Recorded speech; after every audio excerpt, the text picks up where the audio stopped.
올해 70줄에 들어서 어느덧 겨울해를 바라보고 있는 할머니입니다. 아직 60대라고 말할 수 있었을 때는 저 자신을 할머니라고 칭하는 게 참 씁쓸했는데, 이제는 할머니라고 말하지 않으면 오히려 어색한 나이가 되었네요. 늘 심심할 때마다 듣던 채널에 70평생 살면서 얻은 큰 교훈을 여러분과 함께 나누고자 사연을 보내게 됐습니다. 남편 복은 없지만 자식 복은 넘치는 팔자. 저는 제 자신이 그런 팔자를 타고났다고 생각하고 살았어요. 저희 부부는 슬하에 아들 2명을 낳았고, 남편은 둘째가 막 초등학교에 입학했을 때 일하던 화학 공장에서 가스 누출 사고로 인해 목숨을 잃었죠.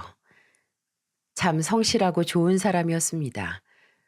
제게는 든든한 남편, 아이들에게는 자랑스러운 아버지였지만, 그걸 누리면서 가족들 틈에서 행복을 느낄 수 있었던 시간이 너무나 짧았죠. 남편을 잃었다는 슬픔을 느낄 새도 없이 전 혼자의 몸으로 아들 2명을 키워야 했네요. 남편 없이 살아야 할 미래가 불안하긴 했지만 두렵진 않았습니다. 제가 두려워한다면 아비 잃은 우리 아들들은 누굴 바라보고 누구에게 기대면서 살겠어요. 이제는 잘 기억도 안 나는 과거를 가만히 더듬어 보면 참 안 해본 일이 없었네요. 식당 주방 일이나 건물 청소 일은 이골이 날 정도로 오래 했고, 공사 현장에서 인부들 밥 챙겨주면서 돈 받을 때 가장 두둑한 일당 받은 만큼 몸도 참 힘들었죠. 몸 망가지는 거 하나 생각 안 하고 쉬는 날도 없이 일할 수 있는 힘이 생겼던 건 집에서 저를 기다리는 아들들에게 조금이라도 편하고 하고 싶은 걸 누리면서 살 수 있는 환경을 만들어주기 위해서였습니다. 내 자식들은 배운 게 길지 않아서 몸 아프게 일한 부모처럼 되지 말라고, 위험한 곳에서 일하다 먼저 간 아버지 그림자는 쫓지 말라는 마음에서 여기저기 귀동냥으로 학원 보내고 과외시켜서 공부를 시켰어요. 다행히 첫째도 그렇고 둘째도 그렇고 공부를 할 줄 아는 놈들이었습니다.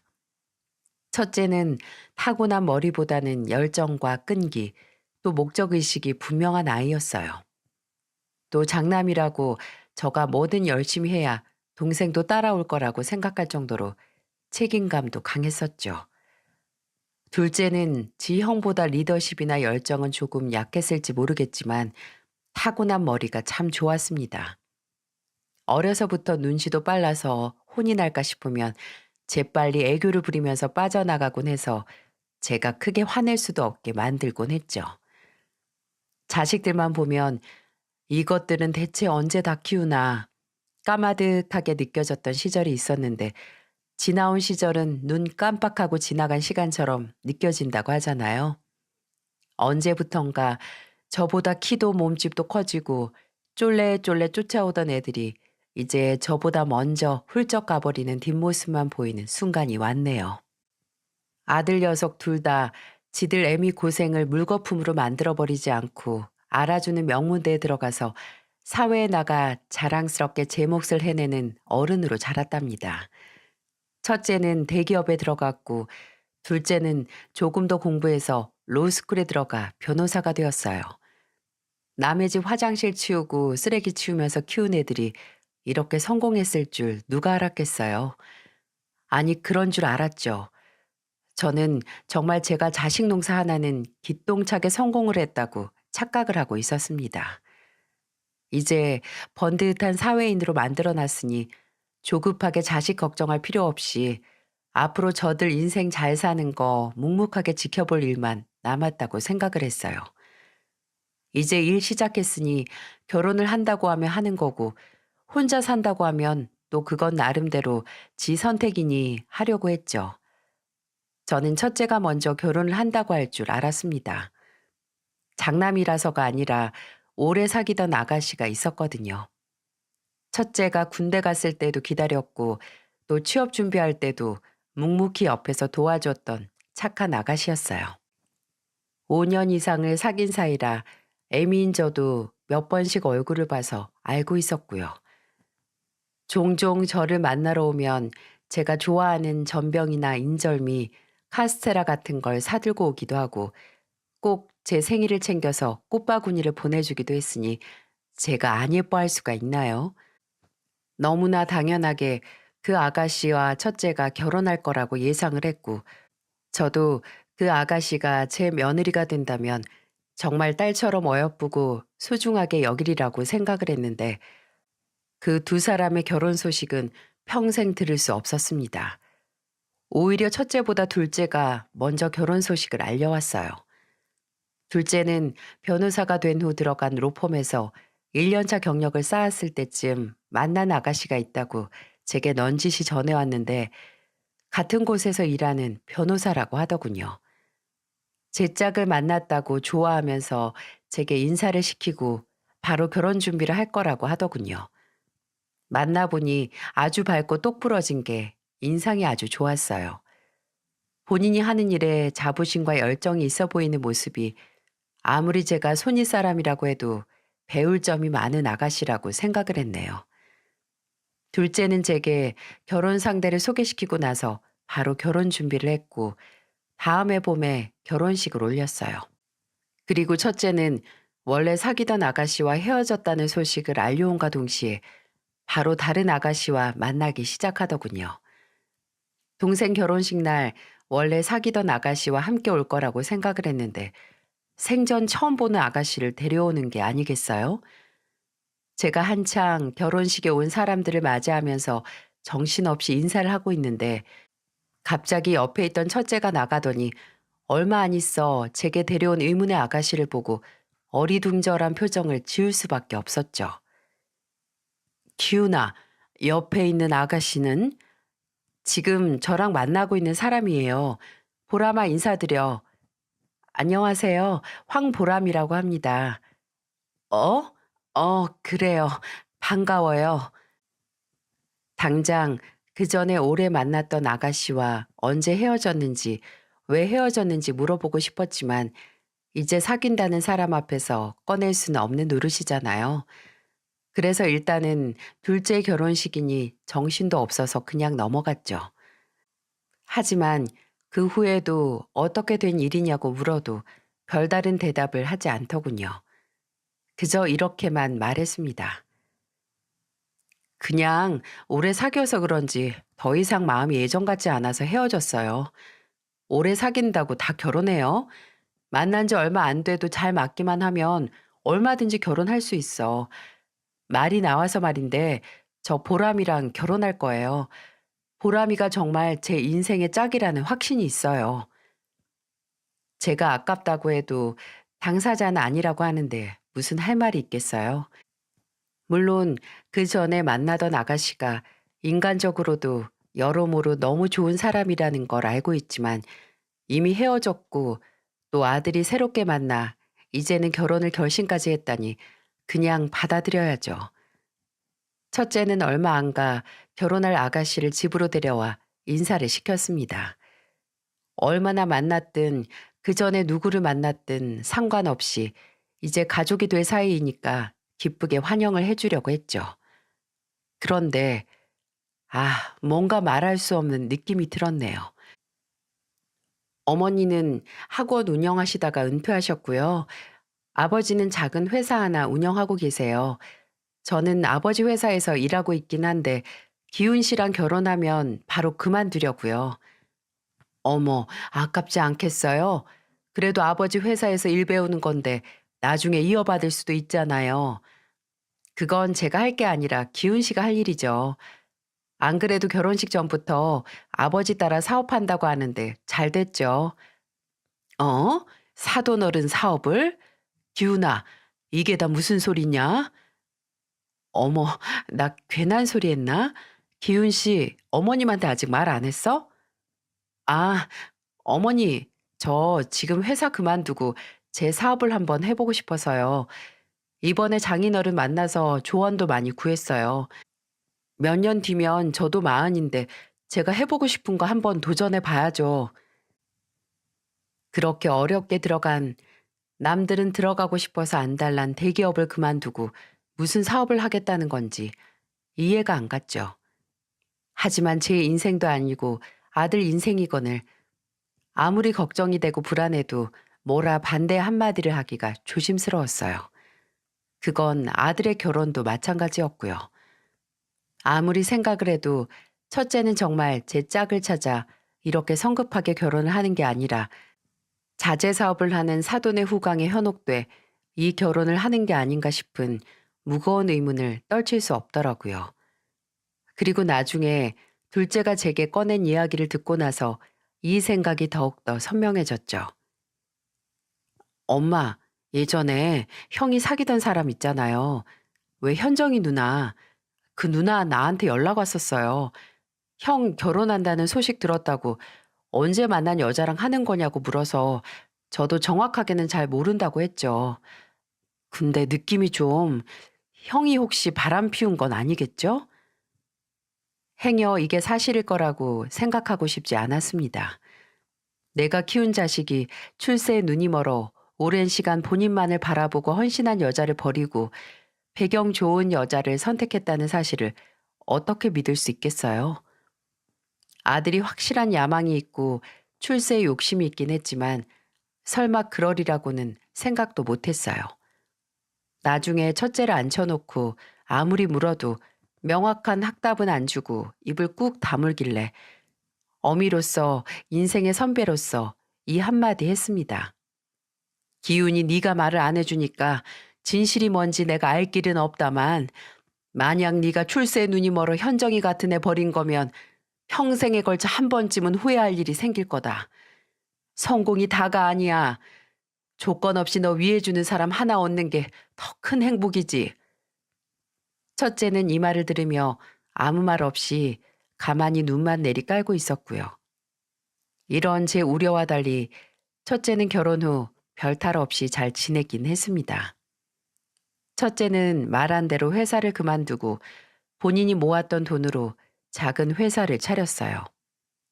첫째 며느리도 첫인상은 어딘지 가벼워 보이고 안 보이는 선이 느껴지는 듯 했지만 별 문제는 없었습니다. 첫째와 둘째 모두 결혼하고 나가 살기 시작하면서 저는 혼자가 됐죠. 하지만 크게 외롭지 않았네요. 일주일에 한 번씩은 첫째 네와 둘째 네가 번갈아 가면서 와서 함께 식사를 하기도 했고 휴가철이면 함께 여행을 가곤 했어요. 첫째 네는 결혼하자마자 바로 임신을 해서 얼마 안 가 두 팔에 손주를 안을 수 있었기에 제 행복은 배가 되는 듯 했습니다. 제가 원하는 노후 생활이었네요.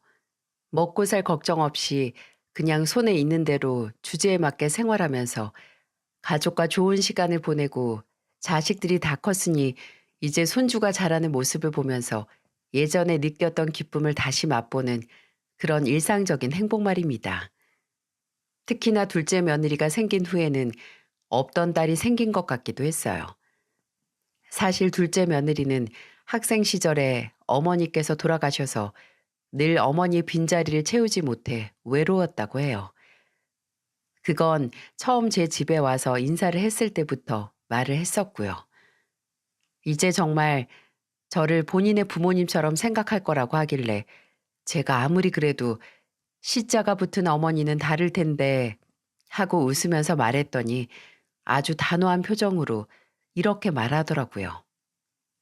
아니요. 전 정말 어머님하고 잘 지낼 자신이 있어요. 느낌이 그래요. 이렇게 말하곤 바로 배시시 웃는 겁니다. 그리고 그 느낌이 아주 백발백중으로 맞은 격이고요. 둘째가 막 가족이 됐을 때 제가 그렇게 말한 적이 있었어요. 너무 의무적으로 제게 연락을 하거나 찾아올 필요 없다고요. 아무리 바빠도 한 달에 4번 이상은 저를 찾아오거나 만나서 어딜 가자는 둘째 며느리가 며느리로서 너무 무리를 하는 건 아닌가 싶어서 한 말이었네요. 마음은 너무 예쁘지만 일을 하는 애가 얼마나 피곤하겠어요. 근데 제가 그렇게 말한 이후로는 아예 찾아올 이유를 만들어서 오는 게 아니겠어요? 어머님, 저 오늘 대박 케이스 하나 승소했어요. 이건 축하해야 돼요. 정훈 씨는 오늘 야근이라서 저랑 축하 좀 마셔줄 사람이 어머님 뿐이에요. 어머님, 저번에 가져다 주신 오이 소박이랑 파김치 다 먹었어요. 오늘 더 가져가려고 들렀어요. 그 김에 어머님이랑 밥 먹고 가려고요. 저 의뢰인 한 분한테 박물관 관람권 얻었는데 어머님 같이 가실래요? 어머님 둘째 아들은 영 이런 데 관심이 없어서 갈 사람도 없네요. 어머님이 예술의 문외한인 아들 대신에 같이 가주세요. 네? 나중에는 정말 애쓰는 게 보여서 안 그래도 일하느라 머리 터질 텐데 뭐 하나씩 생각해 오지 말고 그냥 아무 이유 없이 와도 된다고 말했습니다. 그 후로는 정말 심심하면 찾아왔고요. 참 그 모습이 사랑스럽기도 했고 또 안쓰럽기도 했어요. 어렸을 때 못 해본 걸 지금에서야 하면서 즐거워하는 모습에 가슴이 아리더라고요. 돌아가신 어머니와 얼마나 시간을 보내고 함께 웃고 싶었을까 하는 생각을 하며 더욱 잘해주려고 노력을 했습니다. 제가 그렇게 살가운 성격은 아닌데 둘째 며느리 옆에만 있으면 이상하게 긴장이 풀리기도 했어요. 하지만 이런 일상적이고 평화로운 시간은 얼마 가지 않았습니다.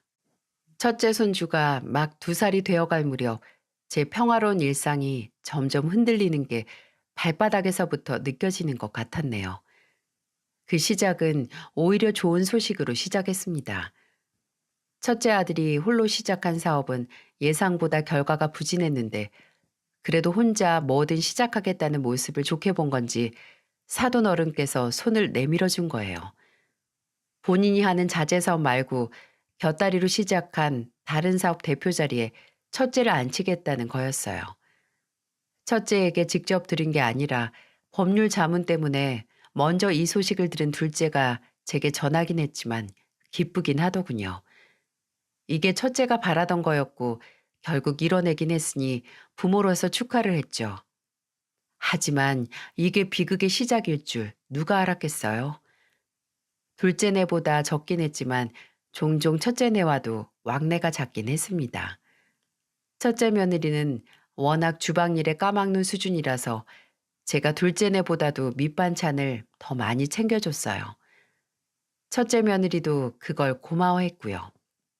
또 봐줄 사람이 없으면 손주를 제게 맡기기도 했고 그래서 자연스럽게 첫째네 현관문 비밀번호도 알고 있었습니다. 그렇게 어느 정도 교류가 있긴 했는데 어느 순간 그게 또 끊기기 시작했어요. 저도 처음에는 아들이 새로 일을 시작해서 그런가 보다. 대표 자리가 쉽지는 않겠지. 애미 챙길 시간도 없을 거다 하는 생각으로 넘어갔어요.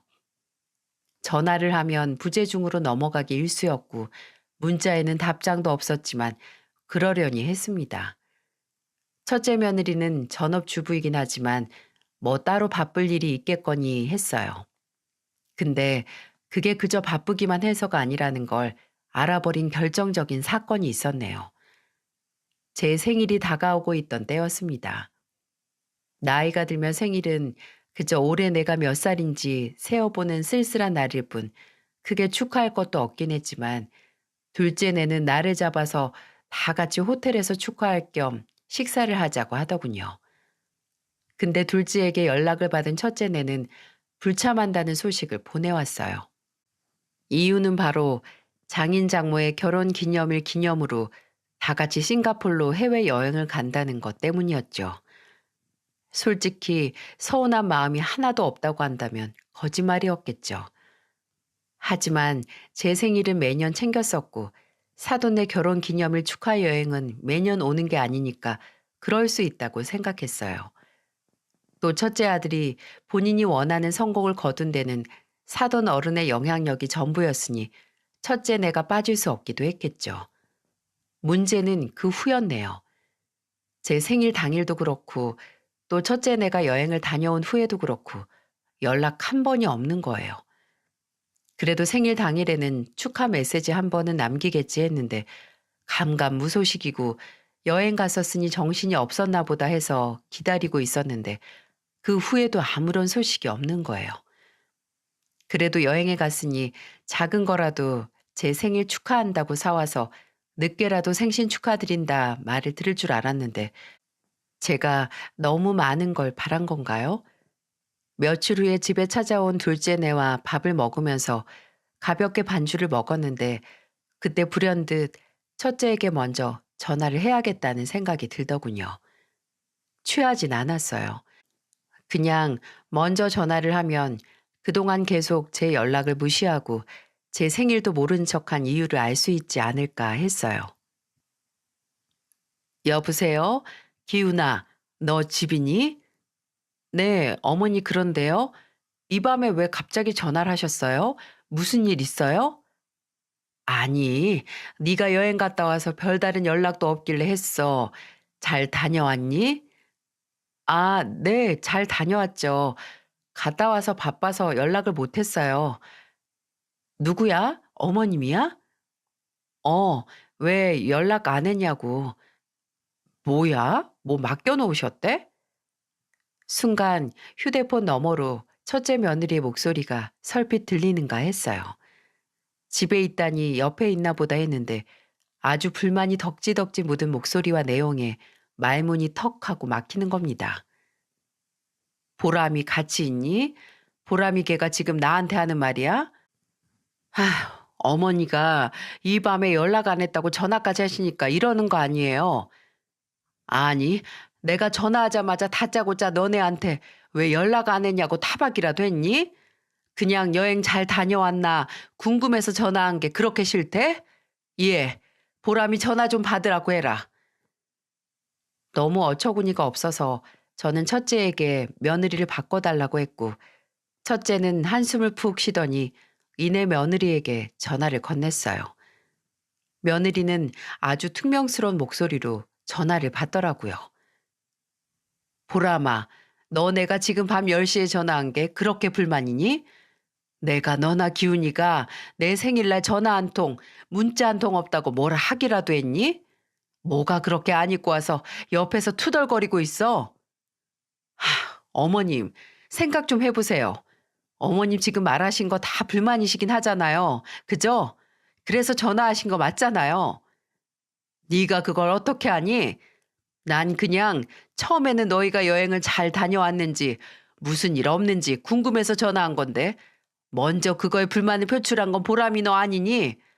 투덜거리고 싶으면 최소한 내가 너희한테 서운하다는 말 한마디 했을 때 하든가. 뭘 못 참아서 그냥 궁금해서 전화한 사람한테 맡겨놨느니 뭐니 건방진 소리를 해. 아니, 딱 보기에도 서운하고 뭐라 하고 싶어서 전화한 게 보이는데 그냥 입을 다물고 있으라고요? 어머님, 요즘 시대에 시자 붙이고 갑질하면 사람들이 욕해요, 욕. 아이고, 내가 너한테 언제 갑질을 했다고 그러니? 생각 안 나세요? 어머님 집에서 저 화장실 청소하고 방바닥 걸레질 했던 거, 그런 거 시키는 게 다 갑질이지 뭐예요? 누가 들으면 정말 제가 불러내서 첫째 며느리에게 갖은 고생 다 시켜가면서 청소시킨 줄 알겠습니다. 그날은 새해 첫날이었고 인사하러 들른 첫째, 둘째네가 제가 청소하고 있던 걸 보고 거들어준 것뿐이었어요. 첫째 며느리뿐만 아니라 다른 애들도 다 청소를 했고 심지어 첫째 며느리는 바쁘다고 다 끝내고 가지도 않아서 제가 이어서 다시 청소를 해야 했고요. 근데 그게 아직까지 억울하고 분해서 부들부들 떠는 목소리를 듣고 있자니 헛웃음이 다 나오더군요. 아, 그게 그렇게 억울했니? 다른 식구들도 다 같이 청소하는데 바쁘다고 하다가 먼저 간 애가 그게 그렇게 서러웠어? 그래, 나중에 무슨 원망 들을 줄 모르니까 이제 너한테 이쑤시개 하나 집어달란 부탁도 하면 안 되겠다. 안 그러니? 저 어머님하고 이렇게 언쟁하고 싶어서 전화 받은 거 아니에요. 앞으로 괜히 연락이나 어머님 댁에 가는 문제로 스트레스 안 주셨으면 좋겠네요.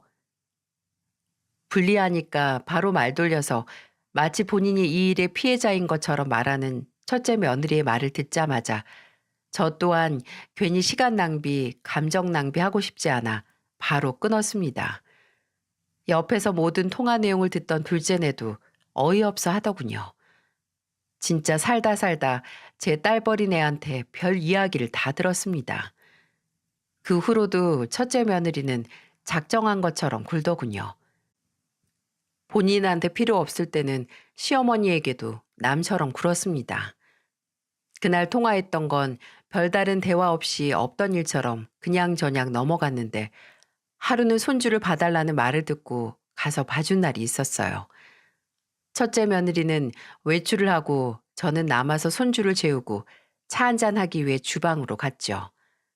물이 끓는 동안 넓디 넓은 주방을 이리저리 살펴봤어요. 아무 생각 없이 냉장고를 열었는데 이럴 수가. 제가 한 달도 전에 보낸 반찬통이 마치 뚜껑 한 번 열리지 않은 채로 그대로 냉장고 구석에 박혀 있는 게 아니겠어요? 멸치볶음 속 꽈리고추에 뽀얀 곰팡이를 확인했을 때 이 반찬이 얼마 동안 방치됐었는지 알 수 있었네요. 나중에 집에 온 며느리에게 이 얘기를 하니 아주 펄쩍 뛰더군요. 제발 뭐가 문제인지 여러분께서 봐주시겠어요? 보람아, 냉장고 보니까 내가 보내준 반찬이 그대로 있더라. 입에 안 맞으면 다른 걸로 바꿔줄까? 둘째네는 진미채나 오징어채 볶음 잘 먹던데 냉장고를 열어보셨어요? 대체 왜 남의 집 냉장고를 열어보세요? 뭐 하나 흠잡아서 뭐라고 하시려고 그러시는 거죠? 넌 무슨 말을 그렇게 하니? 그럼 반나절 꼬박에 봐주면서 나는 물도 못 꺼내 먹니? 그리고 내가 방금 네 탓을 하든 혹시나 입에 안 맞아서 안 먹었나 해서 다음엔 음식 낭비할 것 없이 더 입에 맞는 걸 물어봐도 아주 잡아먹을 듯이 구는구나. 대체 뭐가 문제니? 너는 내가 말하는 거 뭐든 다 공격으로 받아들이는 거야? 어머님, 수가 빤히 보이니까 그러죠. 어머님이 어머님 손주 봐주는 걸로 마음대로 제 집 냉장고 들쑤실 수 있는 권리가 생기는 거 아니잖아요. 그럼 우리 아버지는 남편한테 회사도 줬으니까 이 집에 들어와서 남편이 청소는 하는지 애는 잘 보는지 다 감시할 수 있는 거겠네요? 예, 너랑은 말이 안 통한다. 무슨 말만 해도 뭐든 꼬아서 받아들이니까 그냥 내가 말을 말아야겠어. 네 아버지가 뭘 하든 그건 알아서 하시라고. 너는 제발 듣고 싶은 대로 듣고 말하고 싶은 대로 뭐든 하는 그 버릇 좀 고쳐라. 어? 저는 이 대화에서 알았죠. 첫째 며느리가 아이를 낳고 제 아들이 장인에게 대표 자리를 받은 후로 본인이 시댁에 했던 기본적인 예의를 버렸다고 말이에요. 그전까지는 그래도 아무 문제 없이 지내는 듯 했는데 그게 다 참고 있었던 거였죠. 나중에는 제가 보내는 반찬도 도로 택배로 붙여 돌려보낸 거 아세요? 정말 통탄스러웠네요. 마치 아들을 대표직 자리에 팔아버린 기분도 들고 아들이 얼씨구 좋구나 그 덫으로 들어간 기분도 들었어요. 하지만 첫째 아들도 별다를 건 없었습니다. 제가 며느리와 있었던 일을 말하려고 하면 단호하게 제 입을 막아버렸어요. 긁어부스럼 만들지 말라 이런 말과 함께요. 그 사람 성격 아시면서 왜 굳이 부딪힐 일을 만드세요? 그냥 무시하세요, 무시. 어차피 1년에 몇 번 보지도 않는데 뭐가 문제라고. 같이 사는 제가 피곤하지 어머니가 피곤해요? 그나마 저는 그 사람이 필요하고 받는 게 있으니까 잘 참고 있으니까 그냥 알아서 살게 냅두시라고요. 너는 받는 거 있으니까 네 애미가 무슨 말을 듣고 무슨 짓을 당하든 참으라는 말이냐? 그럼 제가 원하는 거 어머니가 주실 능력이라도 있으세요? 저도 다 생각이 있어서 그러는 거예요. 저 하나 성공하면 어머니도 더 호강하고 사실 수 있는 건데 왜 계속 방해를 하시냐고요? 야, 이놈아. 나는 미래에 보장도 안 된 호강 약속하는 아들보다 당장 뭐가 옳고 그른지 판별할 정신머리 있는 아들이 더 필요해.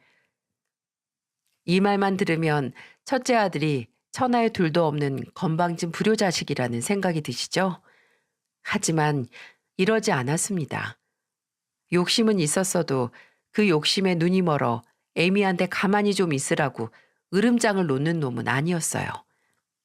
아니, 그런 놈이었지만 애미인 제가 자식에게 눈이 멀어 그 본 모습을 못 보고 있었던 걸 수도 있겠네요.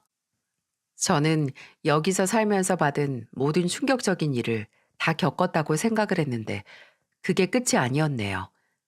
첫째네와 연락을 거의 뜸하게 끊다시피 했을 때 친한 동창에게서 전화가 왔습니다. 그리고 그 전화 한 통은 제 뒤통수를 거나하게 두들겼죠. 동창은 아주 생뚱맞은 소리를 하더군요. 얘, 기훈이 이혼했니? 어? 아니, 그게 무슨 소리야? 누가 그래? 어머, 아니야? 그럼 내가 잘못 봤나? 근데 그럴 일이 없는데. 내가 분명히 대체 무슨 소린데 알아듣게 좀 말해봐. 내가 저번 주 주말에 우리 큰애하고 백화점에 갔거든.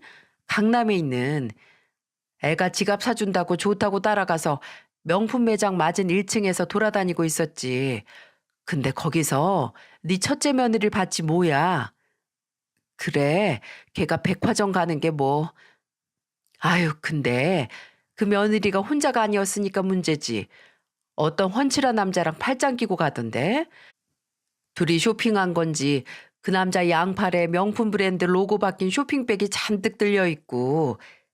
아, 그럼 혹시 남매인가? 남동생이나 오빠 있대? 아니, 혼자야, 외동딸. 근데 그거 진짜 우리 첫째 며느리 맞아?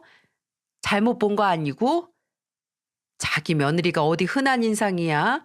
여기저기 고쳐서 인상도 세잖아. 쉽게 잊힐 얼굴이 아니지. 내가 정말 확신한다니까. 근데 이혼 안 했다고? 엄마야, 그럼 내가 괜한 소리 한 거 아닌가 모르겠네. 여러분은 이게 믿어지시나요?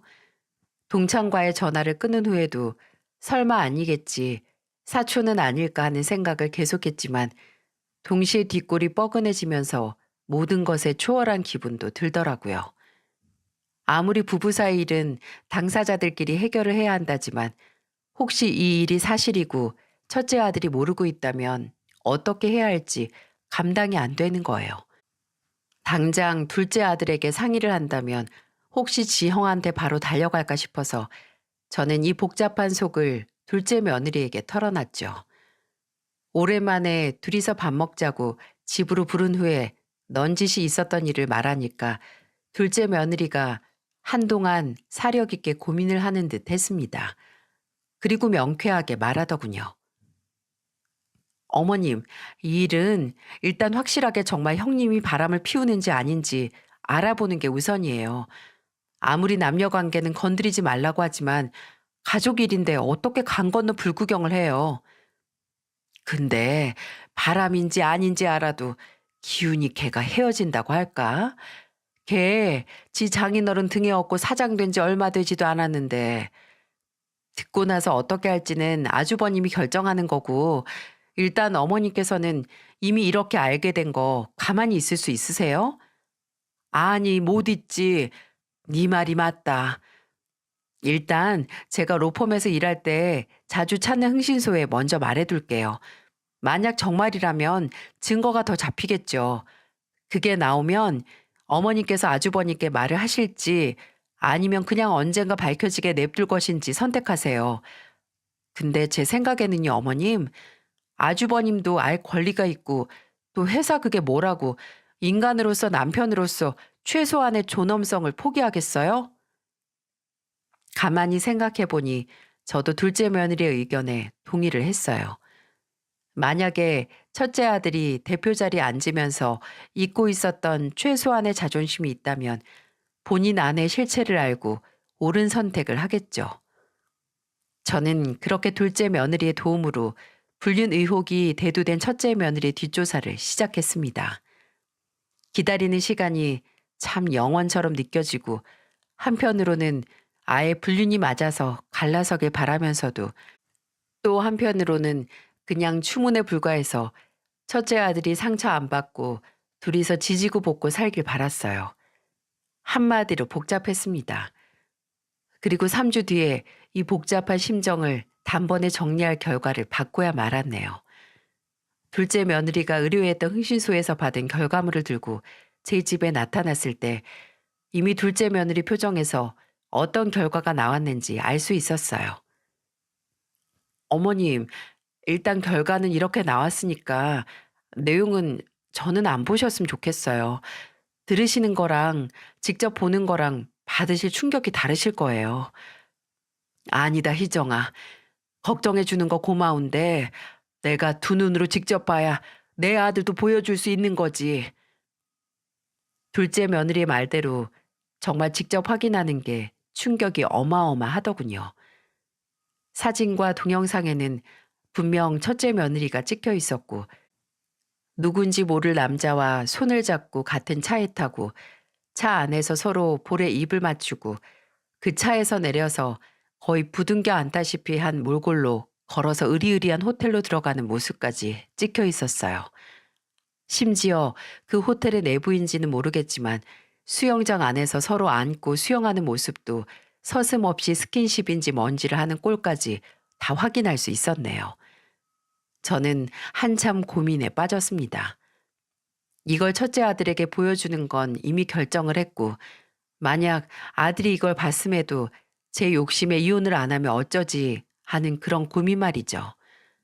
지금 와서 생각해보면 그런 결정을 하든 말든 가만히 집 팔자려니 하고 모른 척 했어야 했지만 그때는 혹여 아들이 이혼 후 대표 자리에서 물러날 게 두려워서 잘못된 선택을 하면 어떻게 할까 걱정이 됐네요. 그래서 큰 결심을 했습니다. 그때쯤 몇 년 전 경기도에 사둔 땅이 재개발이 결정돼서 꽤 두둑한 보상금을 받을 수 있었거든요. 그 돈을 첫째 아들에게 줄 결심을 했어요. 사위로서 받은 대표 자리는 과감하게 포기하고 새로 뭐든 시작하라고 사업 자금으로 줄 생각이었어요. 하지만 그런 결심을 마음먹고도 결정을 내리긴 쉽지가 않았습니다. 제게 이런 고민을 들은 친구들 몇 명은 기겁을 하면서 저를 말렸기 때문이었어요. 기훈 엄마, 요새는 돈 없으면 부모 취급도 못 받아. TV에서 못 봤어? 부동산이니 뭐니 다 증여해줬더니 쌩하니 모른 척하고 부모 버린 자식들. 있는 거 다 줘봐야 탈탈 털리고 알거지로 외롭게 노후 보내는 부모들이 얼마나 많은데. 그래도 차마 첫째 아들 도와주고 싶으면 시험을 해보지 그래. 그 누구였더라? 기정이 아버지인가? 예전에 유언장 만들기 전에 시한부 판정받았다고 자식들한테 말 다 한 다음에 그 반응에 따라서 유산 상속해줬다고 하지 않았어? 기훈 엄마, 내 속으로 나와서 믿을만 하다고 해도 두들겨 보고 건너. 어? 맞는 말이긴 했습니다. 제가 도움을 준다고 해도 그 고마움을 알아주기는커녕 콧방귀를 낄 수 있고 받고 나서 말이 달라질 수 있으니 저도 보험이 필요하긴 했어요. 예전 같았으면 무슨 소리냐고 그럴 일 없다 했겠지만 결혼 후에 너무나 달라진 첫째 아들의 모습을 확인했기에 설득 당할 수밖에 없었네요. 저도 들은 대로 자식들에게 시험을 해보기로 했습니다.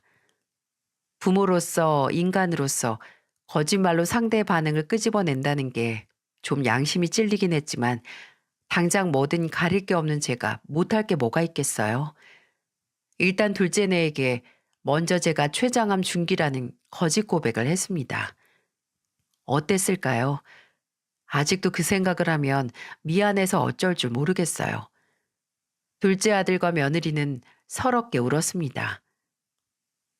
엄마, 엄마 내가 꼭 엄마 살릴 거예요.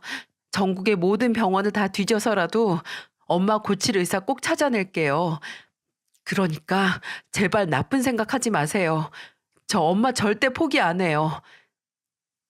아들은 제게 저들 집으로 들어와서 같이 살자고 그래야 간병하기 좋다는 말을 하는데 저는 차마 그 자리에서 다 거짓말이라고 너희를 시험하기 위해서라는 말을 꺼낼 수가 없더라고요. 일단 울고 있는 애들을 진정시키고 넌지시 제가 왜 이런 거짓말을 할 수밖에 없었는지에 대해 천천히 설명을 했죠. 며느리는 안도의 한숨과 함께 긴장이 풀렸는지 그래도 너무하셨다 라고 하며 더 울었고 둘째 아들은 화가 나서 바로 집 밖으로 뛰쳐나가 버리더군요. 그 후로 둘째 아들의 화는 일주일을 더 갔지만 그래도 믿을 만한 자식이 있다는 생각에 염치도 없이 안도하고 말았네요. 하지만 제가 정말 봐야 했던 반응은 둘째가 아닌 첫째였죠. 주말 하루 나를 잡아 연락을 먼저 안 하고 첫째네 집에 찾아갔습니다. 문을 열어준 며느리는 순간 표정을 못 숨기고 말도 없이 찾아온 제게 눈살을 찌푸렸지만 중요하게 할 얘기가 있다는 말에 길을 터주더군요. 집 안으로 들어가니 손주는 방에 있는지 안 보이고 첫째 아들은 거실 소파에 앉아 TV를 보고 있었죠. 고개만 돌리고 저를 보면서 무슨 일로 왔냐고 귀찮은 내색을 비치는 아들을 보면서 어쩌면 지금부터 결과가 눈에 보일 수 있겠다는 생각을 잠시 했습니다. 저는 아들에게 TV를 잠깐 끄고 며느리 너도 잠깐 와서 앉으라는 말을 했어요. 떨떠름한 얼굴의 두 사람을 마주하고 숨을 크게 들이마셨어요. 그리고 이내 준비했던 말을 꺼냈죠.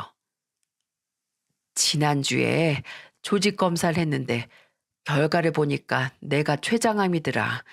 중기라는데 병원비도 만만치가 않을 것 같고 내 몸이 그 치료를 다 버틸 수 있나 그것도 걱정되는구나. 암이요? 어머니 암 걸리셨어요? 그래, 그냥 몸이 좀 안 좋은 줄만 알았는데 이상하게 살이 빠져서 가보니 그렇다더라. 정훈이네는 아직 몰라. 그래도 네가 맞이라서 일단 먼저 말해야 될 것 같아서 이렇게 왔어. 갑자기 암이라고요? 어머니, 지금 이 시기가 저한테 얼마나 중요한지 모르세요? 그게 무슨 말이니? 저 지금 대표직 맡은 지 2년도 안 됐어요. 별다른 성과 크게 낸 것도 없는데 어머니 아픈 거 신경 쓰느라 일이 지장 가면 저 어떻게 하라고 갑자기 이런 폭탄 선언을 하세요? 허, 넌 지금 그걸 말이라고 하니?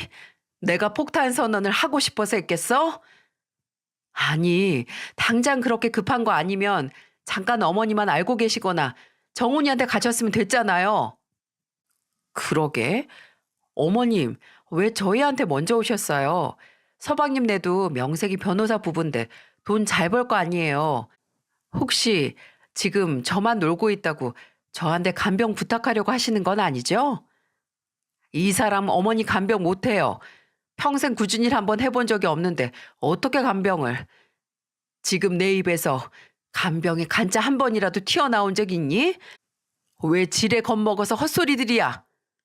아니 그럼 어머니가 갑자기 오셔서 이런 얘기를 왜 저희한테 먼저 하시냐고요. 정훈이네 먼저 불러서 할 수도 있었는데 그냥 솔직히 말하세요. 간병은 이 사람이 못하고 차라리 간병인을 붙여드릴게요. 그럼 됐죠? 얼마 필요해서 오신 거예요? 맞네. 어머님 돈 때문에 오신 거죠? 제가 간병 못한다고 하면 미안해서 돈이라도 좀 챙겨드릴까 봐 계속 입 다물고 계신 거잖아요. 맞죠? 그죠? 여러분은 어떻게 생각하시나요? 저는 암에 걸렸다는 얘기 하나 했는데 지들끼리 사색이 돼서 당장 아픈 어머니, 시어머니 걱정보다는 지들 걱정부터 하면서 호들갑 떠는 이 치들을 말입니다.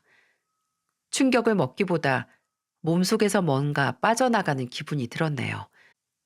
그게 아들에 대한 사랑이나 믿음인지 아니면 차갑게 식은 피인지 분간을 못하겠지만 제가 앞으로 어떻게 행동을 해야 하는지 확실한 답을 내리는데 큰 도움이 된 건 분명합니다.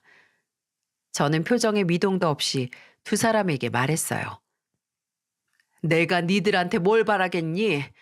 당장 아프다는 사람 고려장 할 만한 눈가를 가진 니들한테 뭘 바래? 아무리 돈이 많고 높은 자리에서 한몫 잡으면 뭐하니?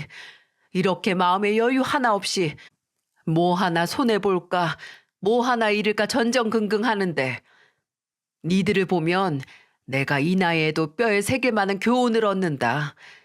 아무리 손에 쥔 게 많아도 머리에 제대로 든 게 없으면 사람 이리도 모양 빠져 보인다는 거. 그래, 니들 마음 잘 알겠다.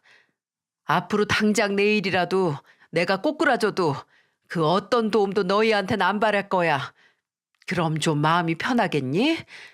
그 대신 너희들 중 하나라도 나중에 살다가 내 도움 한 톨이라도 필요해도 나한테 아무것도 바라지 마라. 알겠지? 서로 마음 편하게 여기서 약속하자꾸나. 그렇게 말하고 저는 그 집을 나왔습니다. 어리둥절한 표정을 한 첫째 아들과 며느리는 저를 붙잡지도 설명을 더 요구하지도 않았어요. 첫째 아들은 나중에서야 둘째에게 제가 했던 말이 시험을 위한 거짓말이라는 걸 알았고, 그걸 안 후에 제게 전화해서 한바탕 난리를 부리더라고요. 어떻게 자식을 이렇게 속이냐고요. 저는 억울해하는 아들에게 이렇게 말했습니다. 왜? 부모는 자식한테는 거짓말하면 안 되고, 자식은 암 걸렸다는 부모한테 굳이 급한 일 아닌데 왜 지금 말하냐? 이렇게 말해도 되니? 거짓말 하나에 속아서 속내 보이니까 억울해? 너무 야속하게 생각하지 말아라. 나도 거짓말 하나 때문에 병들면 장남한테 바로 버려질 거라는 거 미리 알았으니까. 그 후로는 첫째네와 일절 연락을 하지 않았어요. 거의 연을 끈다시피 했네요. 하지만 아직 할 일이 남긴 했어요. 어렵게 알아낸 첫째 며느리의 불륜 사실을 아들에게 알리는 일 말이죠. 직접 전하고 싶지도 않아서 불륜 현장을 찍은 사진을 현상한 것과 그 사진을 포함해 영상까지 같이 든 USB를 첫째 아들의 회사로 붙였어요. 그것도 등기로 말이죠. 효과는 아주 빨랐습니다. 대표라는 게 바쁘지도 않은지 받자마자 바로 확인해서 제게 전화를 한 것 같더군요. 이게 대체 뭐예요? 네? 어머니, 무슨 짓을 하신 거냐고요? 무슨 짓이냐니? 나야말로 도통 무슨 소리인지 모르겠구나. 몰라서 물으세요? 저한테 보낸 이 사진이랑 동영상 대체 뭐냐고요? 아, 그거? 그건 나한테 물을 게 아니라 네 아내한테 물어야지. 내가 걔한테 바람 피우라고 부탁한 것도 아닌데 나한테 따져봐야 뭐하니? 이걸 대체 왜 보내신 건데요? 너도 알아야 할 것 같아서 보냈다. 너 지금 화낼 사람이 틀린 거 알고는 있니? 괜히 만만한 애미한테 화풀이 하지 말고 너 지금 대표 자리에 앉혀둔 사람 딸한테 따져. 그 사진 속 꼴을 보고도 계속 같이 살고 싶으면 알아서 하든가. 그 대신 어디 가서 내 아들이라고 하지 마라. 나는 제 능력도 안 되면서 출세에 눈이 멀어 자존심 다 버려가면서 눈 감고 사는 아들 키운 적 없으니까 정신 차리기 전까지는 제발 연락 좀 안 했으면 좋겠구나. 그게 첫째 아들과의 마지막 통화였어요.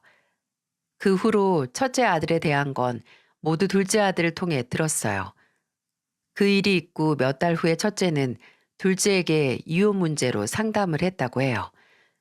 그리고 둘째는 전혀 예상치 못한 이야기를 들었다고 합니다. 첫째 아들은 결혼할 당시 혼전 계약서를 작성했다고 해요. 장인어른이 먼저 제시한 건데 그때는 뭣도 모르고 헤어질 생각 전혀 안 하고 사인을 한 거죠. 심지어 이혼 얘기를 먼저 한 것도 아들이 아닌 며느리라고 해요. 불륜 사실에 대해 따지니까 며느리는 뒤를 캔 거냐고 오히려 적반하장으로 나왔고 본인을 의심해서 사람을 붙이는 인간이랑 더는 못 산다고 이혼을 요구했다고 하네요. 그 과정에서 아들은 이성을 잃고 폭력까지 썼고 경찰까지 집으로 들이닥쳤다는 말을 둘째에게서 들었어요. 혼전 계약서로 잃은 거 하나 없는 며느리는 아들에게 머리가 쥐어뜯긴 후에도 오히려 당당했고 뭐 하나 지는 거 없이 그저 이혼했다는 딱지 하나 붙이고 쫓겨날 제 아들만 발등에 불이 떨어진 거죠. 제 자식으로서 안타깝다기보다는 어떻게 그 결혼에 본인의 모든 걸 걸었는지 이해가 가지 않았습니다. 이것보다는 똑똑한 놈이라고 자부했는데 정말 성공의 눈이 확실히 멀었던 것 같아요. 첫째 아들은 결국 이혼을 했습니다. 둘째에게 혼전 계약서 무효화에 대해 알아봤지만 별 소득이 없었나 봐요. 쉽게 올라간 대표직에서도 내려왔고 이혼 후 얼마 전에는 다시 사업을 해보겠다고 둘째에게 돈을 빌려달라고까지 했다고 하는데 둘째는 이미 첫째가 제게 어떻게 했는지 들어서 잘 알기에 단호하게 거절했다고 합니다. 그 후로도 몇 차례 스스로 제기를 해보겠다고 여기저기 손 벌려서 자금을 구하는 것 같은데 어떻게 될지 알 수가 없죠. 웃긴 건 끝까지 제게는 먼저 연락을 안 하더군요. 마지막에 나눴던 대화에 대한 자존심 때문인지 아니면 정말 염치가 없어서 못하는 건지 알 수 없지만 만약 전자의 문제라면 대표직에 오르려고 쉽게 굽혔던 그 자존심이 왜 지 애미 앞에서는 전혀 굽힐 생각도 없는 건지 그저 웃음이 나기만 합니다. 앞으로도 첫째 아들이 스스로 본인의 잘못을 인정하고 제대로 사과를 하지 않는 이상 제가 먼저 아주 조금의 도움을 줄 일은 절대 없을 거예요. 아무리 제 속으로 낳은 자식이라고 해도 먼저 실망감을 안겨준 놈에게 뭐든 다 져줄 필요도 이유도 없는 거니까요. 부모의 사랑은 종종 무조건적이고 헌신적으로만 설명되기에 그 고마움을 모르는 자식들이 많아지는 것 같기도 하네요. 이미 그 고마움을 모른다는 게 판별된 자식에게는 절대로 제 손안에 쥐고 있는 재정적인 부분에 대해 조금의 언질도 하지 않을 것이고 부모로서의 권위를 지키기 위해서라도 놓지 않아야겠습니다. 부디 부모라는 이름으로 헌신을 자처하는 분들에게 그 헌신의 무게를 모른 척하는 자식들에게 낭비하지 않길 바랍니다. 어느 정도 자식에게 거리를 두고 객관적으로 행동을 하는 게 내 자신을 지키는 힘이 되기도 하더군요. 늙음하게 커다란 상처를 받느니 먼저 부모로서의 나 자신을 보호할 방법을 꼭 마련해 두시길 바랍니다. 이렇게 늙은이가 구구절절 제 이야기를 많은 사람이 듣는 곳에서 할 수 있는 자리가 얼마나 될까요? 이 자리를 빌려 답답한 저를 위한 확성기가 되어준 채널에게 감사의 마음을 표합니다. 또 들어주신 분들께도 감사드립니다. 모두 실망 없이 행복한 일상을 살아가시길 바랍니다.